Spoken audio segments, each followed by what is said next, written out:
guys, Kevin with Houndbound Brewing. Today we are brewing a porter, more like an American style porter. But what's going to end up happening is after the 12 to 14 days, 2 weeks of fermentation, we're going to go ahead and rack it into a keg. And in that keg, we're going to put about 5 ounces of coffee of our choice. So ideally, this is going to end up being a cold brew style coffee porter. Right now, we're chilling the wort down to about 62 degrees. That's going to be our pitching temp. And then we're going to let that run for about 12 to 14 days.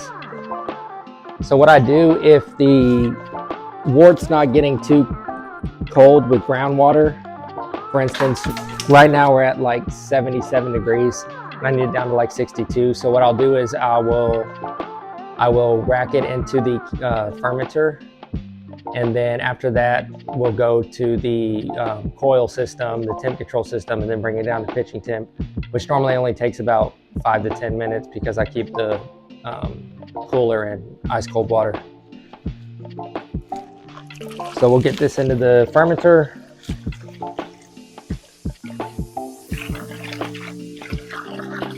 And I kind of let it just free fall. That way we get that natural oxygen getting into it. For this one, we actually added some hops into the mash. So we got a good little hoppy profile, nothing crazy, but the bitterness should be good. Not overwhelming, but should complement the coffee that we had. And if you look at the top, you already got some good bubbles going, so it's a good sign that oxygen's getting into the wort.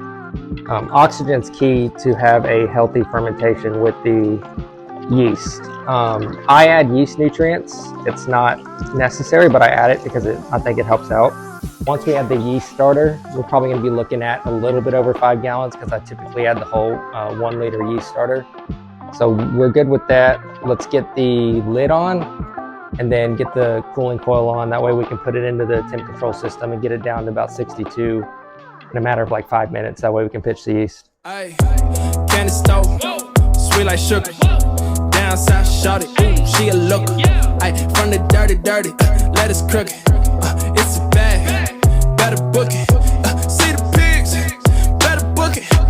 I ain't looking stupid on the late night. Another new thing we're using, I know there's been a lot of hype around them.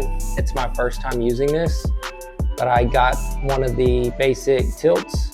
So what we're gonna do is we're gonna put this in. I'm gonna log the process of the fermentation. I'll try to do my best for making a video to show like the progress, obviously. But we're gonna give this a go. It's the first time using a tilt, so hopefully I'm impressed. Hopefully it's something I'll use more of and maybe buy more. So if you have a tilt and you have any feedback on it, how you use it, your experience, how you like it, let me know in the comments and then we can talk about it. But yeah, first time using this. All right, so what we'll do now is we'll get ready to pitch the yeast. I'm not too picky, I haven't had that many issues in the past. So if I'm within 5 to 6 degrees of a good pitching temp, I'll go ahead and pitch it. It's gonna get down there anyways with the temp control system. So if it's a little warm, I'm not mad over it. I just wanna make sure it's not too crazy hot before I pitch the yeast. My sanitation bucket right here.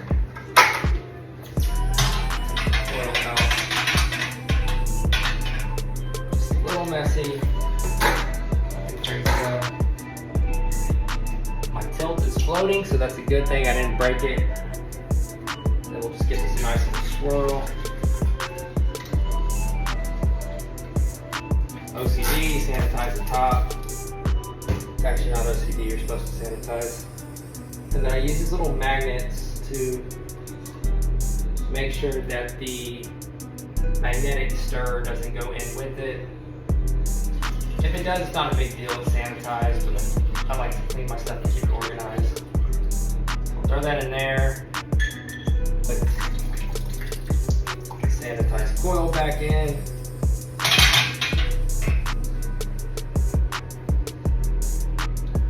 Like that. And then sanitize.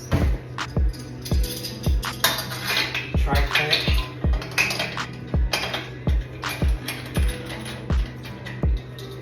Boom. Now we wait 2 weeks. maybe a little less depending on fermentation. And we should have us a nice American porter, which will end up being a coffee porter. So stay tuned on that. Obviously, I'll post results. I got some other things coming up as well. In the meantime, subscribe below and stay tuned for what we have coming. Cheers.